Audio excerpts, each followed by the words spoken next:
గోధుమ రవ్వతో ఉప్మా. గోధుమ రవ్వ ఉప్మాకి ముందరగా కొద్దిగా 4 స్పూన్లు నూనె వేసుకోవాలి.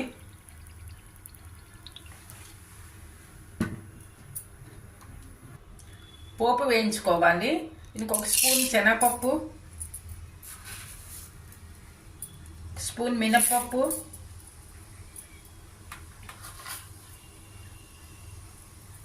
హాఫ్ స్పూన్ జీలకర్ర, కొద్దిగా ఆవాలు,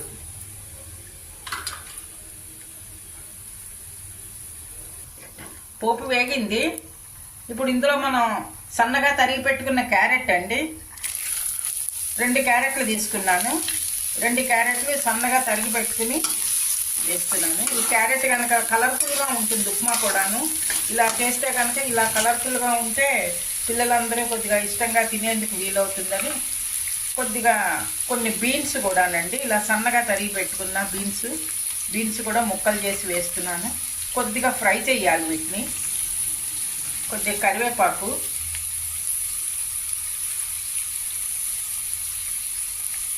కొద్దిగా 1 ఇంచ్ అల్లం ముక్కండి సన్నగా ముక్కలు చేసుకున్న, 3 పచ్చిమిరపకాయలు సన్నగా తరిగి పెట్టి ఆ పచ్చిమిరపకాయలు. ఇంకా దీనికి ఎండుమిరపకాయలు వేయక్కర్లేదండి, పచ్చిమిరపకాయల కారం సరిపోతుంది. ఇంకా కారం ఎక్కువ కావాలంటే ఇంకా వేసుకోవచ్చు మీ ఇష్టాన్ని బట్టి అన్నమాట. నేను 3 పచ్చిమిరపకాయలు వేసాను. పచ్చి బఠానీలు కూడానండి, కొన్ని పచ్చి బఠానీలు 1/2 కప్పు దాకా తీసుకున్నాను. ఇవి కొద్దిగా ఫ్రై చేయాలి వీటిని.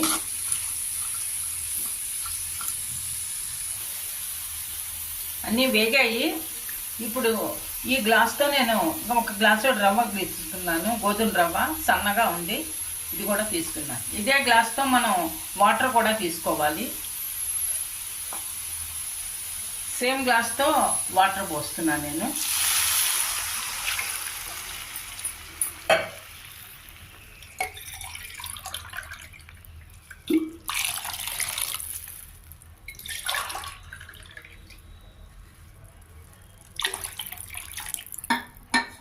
మూడు గ్లాసులు వాటర్ పోసానండి.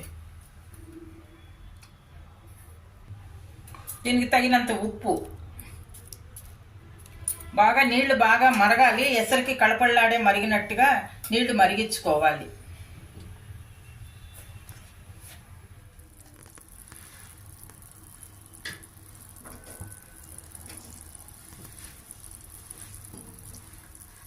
నీళ్లు మరుగుతున్నాయి.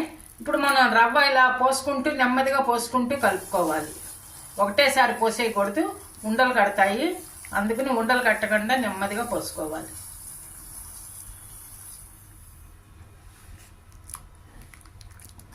పోసి కొద్దిగా సిమ్లో పెట్టి ఉడికేదాకా కొద్దిగా మూత పెట్టి ఉంచుకుంటే బాగా ఉమ్మగిలుతుంది, ఉడుకుతుంది కూడా.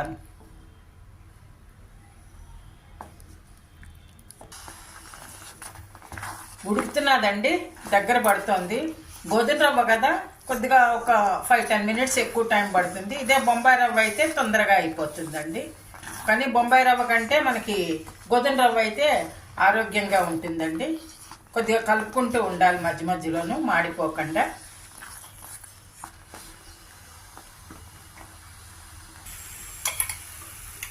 రవ్వ అంతా ఉడికింది.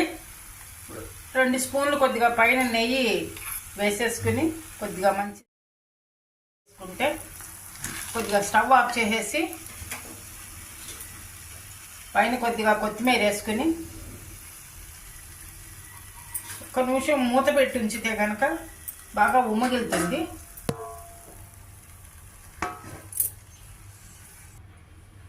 బాగా ఉమ్మగిలింది, గుమగుమలాడుతూ మంచిగా చాలా టేస్ట్గా ఉంటుంది ఇది.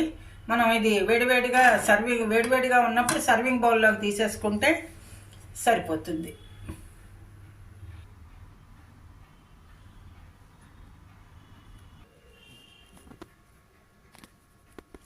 ఇలా క్యాసరోల్లోకి తీసుకుంటే వేడిగా ఉంటుంది మనం తినే వరకును. మనం ఉప్మా కదండి, కొద్దిగా వేడిగా ఉంటేనే మంచి రుచిగా ఉంటుంది. ఇది అవసరమైతే మనం ఏదైనా చట్నీ కావాలంటే చట్నీ వేసుకొని సర్వ్ చేసుకోవచ్చు. కొబ్బరి చట్నీ అయితే బాగుంటుంది దీనికి. మీరు కూడా ఇది ట్రై చేసి చూడండి. ఈ వీడియో కనుక నచ్చితే కనుక లైక్ చేయండి, సబ్స్క్రైబ్ చేయండి. ఫస్ట్ టైం చూసేవాళ్ళు అయితే సబ్స్క్రైబ్ చేయటం మర్చిపోవద్దు. సబ్స్క్రైబ్ చేస్తే నోటిఫికేషన్స్ వస్తాయి. షేర్ చేయండి వీడియోని.